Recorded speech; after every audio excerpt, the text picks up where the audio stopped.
Le stoïcisme, philosophie antique née dans la Grèce du IIIe siècle avant notre ère, n'a jamais été aussi pertinent qu'aujourd'hui pour affronter les tempêtes de la vie moderne. Que ce soit dans notre cercle familial, au sein de notre couple, ou encore dans l'environnement complexe du travail, les conflits sont inévitables. Pourtant, la manière dont nous les abordons peut transformer profondément la qualité de nos relations et notre propre paix intérieure. Le stoïcisme propose des outils concrets et puissants pour naviguer avec sagesse et sérénité au cœur de ces moments difficiles. Découvrons ensemble 3 techniques stoïciennes essentielles pour éviter de réagir à chaud, prendre du recul et répondre avec raison plutôt qu'avec colère. Imaginez une scène familière.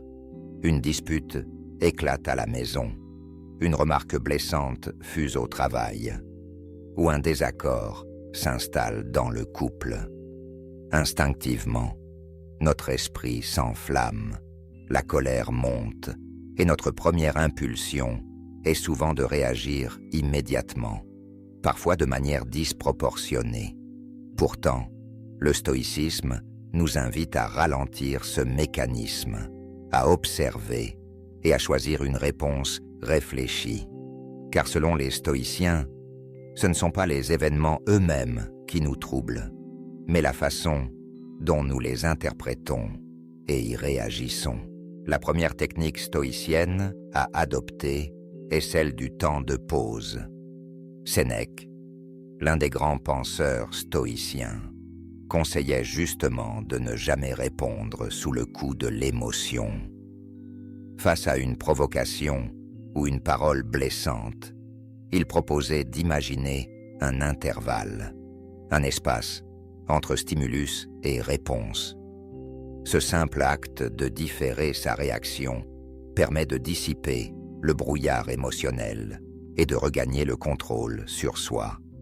Pour appliquer cette technique dans la vie quotidienne, il suffit de s'accorder quelques respirations profondes, de compter mentalement jusqu'à 10, ou même de prendre une courte marche s'il le faut.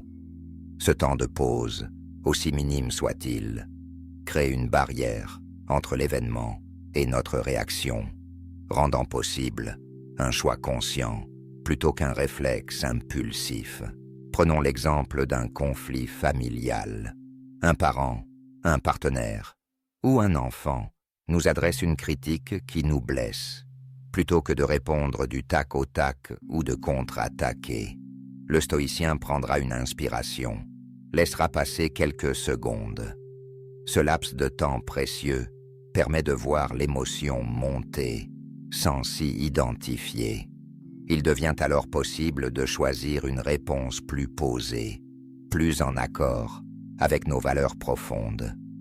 Cette capacité à différer la réaction n'est pas naturelle pour tous, mais elle se cultive avec l'entraînement. Et chaque conflit devient ainsi une occasion de grandir en maîtrise de soi.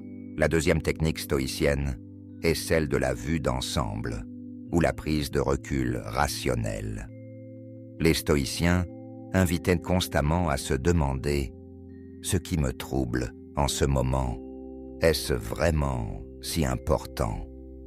Cette question ouvre la porte à une réflexion plus large sur la situation. Plutôt que de se laisser absorber par l'intensité de l'émotion, le stoïcien élargit son regard, analyse l'événement à la lumière de la raison et de la perspective du temps. Souvent, ce qui semble insupportable ou crucial à l'instant précis se révèle moins grave, voire insignifiant, une fois replacé dans le contexte plus vaste de notre existence. Cette prise de recul peut s'articuler en 3 étapes simples. D'abord, identifier l'émotion qui monte, lui donner un nom, colère, frustration, tristesse. Ensuite, questionner l'importance réelle de l'événement. Dans un an, Est-ce que cela aura encore de l'importance pour moi? Est-ce que cette dispute, cette remarque, ce désaccord va vraiment changer le cours de ma vie? Enfin, considérez la nature humaine. Tout le monde fait des erreurs. Tout le monde est parfois maladroit ou emporté. Se rappeler que nous ne sommes pas seuls dans nos imperfections permet de relâcher la tension et d'adopter une posture plus compréhensive. Au travail, par exemple, un collègue critique notre projet ou remet en question notre compétence. La première réaction pourrait être la défense ou l'agression. Mais en pratiquant la vue d'ensemble stoïcienne, on peut se demander si cette critique est fondée, si elle offre une opportunité d'apprendre, ou si elle n'est qu'un reflet des propres insécurités de l'autre. Cette analyse rationnelle permet de transformer un conflit potentiel en occasion de dialogue, ou simplement de ne pas s'en laisser affecter outre mesure. La troisième technique stoïcienne est celle de la distinction entre ce qui dépend de nous et ce qui ne dépend pas de nous. C'est le cœur du stoïcisme, le fameux enseignement d'Épictète. Il ne sert à rien de se tourmenter pour ce qui échappe à notre contrôle. Dans chaque conflit, il est essentiel de distinguer les éléments sur lesquels nous avons une influence, nos paroles, nos attitudes, nos choix, et ceux qui relèvent tant de l'autre, du contexte, du hasard. Cette technique invite à l'humilité et à la responsabilité.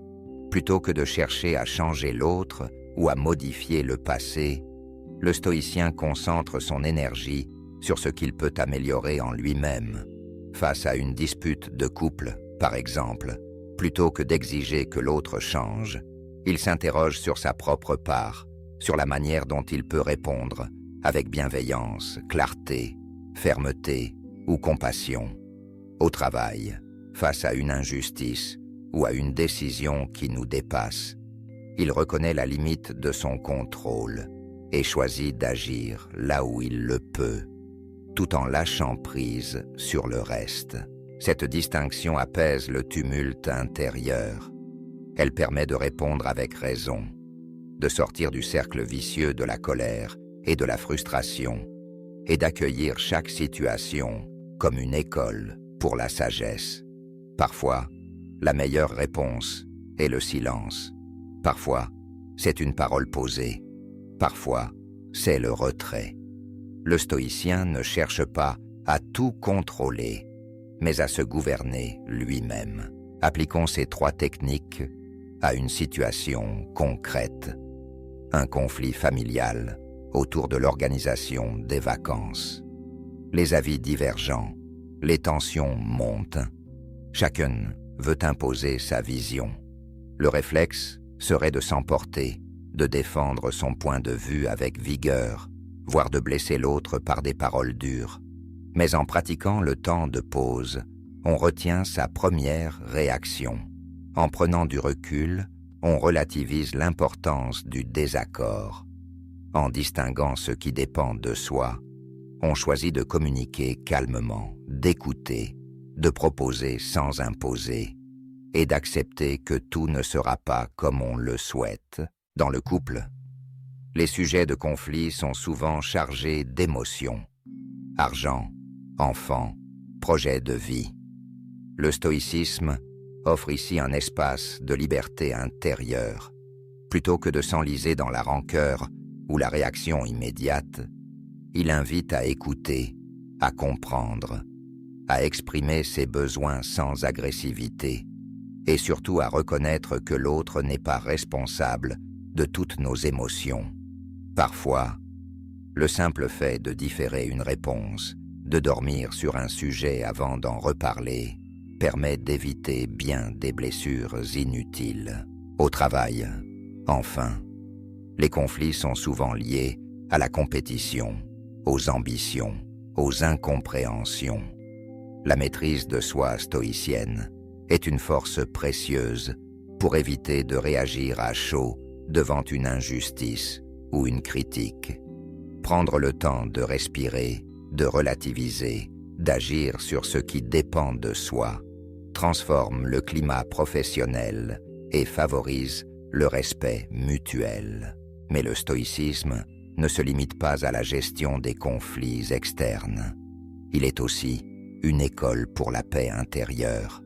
En pratiquant ces techniques, nous apprenons à nous connaître, à détecter nos propres déclencheurs émotionnels, à accueillir nos imperfections sans les rejeter sur autrui.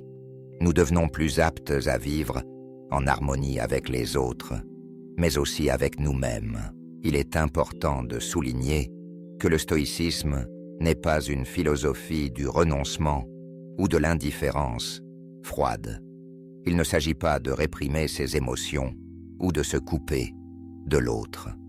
Au contraire, il invite à cultiver la clarté, la bienveillance et la responsabilité. Répondre avec raison, ce n'est pas répondre sans émotion, mais avec une émotion maîtrisée, éclairée par la réflexion et le respect du vivant. Certains pourraient penser que ces techniques sont difficiles à appliquer dans le feu de l'action. Et il est vrai que la maîtrise de soi demande de la pratique, de la patience et parfois de l'humilité devant ses propres échecs. Mais chaque petit progrès dans cette direction contribue à une vie plus sereine, des relations plus authentiques et une paix intérieure durable. Pour aller plus loin, le stoïcisme recommande aussi des exercices quotidiens, comme la méditation sur les événements à venir, l'écriture de ses pensées, ou l'évocation régulière de la distinction entre ce qui dépend et ne dépend pas de soi. Ces pratiques renforcent la capacité à agir avec discernement dans tous les domaines de la vie. En conclusion, face aux conflits dans la famille, le couple ou le travail, le stoïcisme nous propose 3 techniques fondamentales. Le temps de pause pour différer la réaction, la prise de recul pour relativiser l'événement et la distinction entre ce qui dépend ou non de nous pour agir avec sagesse. Ces outils, simples en apparence mais profonds dans leur portée, transforment notre manière d'aborder les tensions et nous offrent la possibilité de choisir la paix intérieure, même au cœur de la tempête.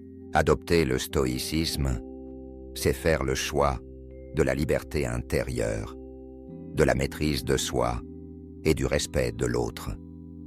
C'est aussi accepter que les conflits sont des occasions d'apprendre, de grandir et de s'affermir dans sa propre humanité. Chaque rencontre difficile devient alors une étape sur le chemin de la sagesse, une chance de pratiquer le discernement, la patience et la bienveillance. Ainsi, le stoïcisme n'est pas seulement une philosophie abstraite, mais une pratique vivante, accessible à tous, qui éclaire chaque jour notre rapport à nous-mêmes et aux autres.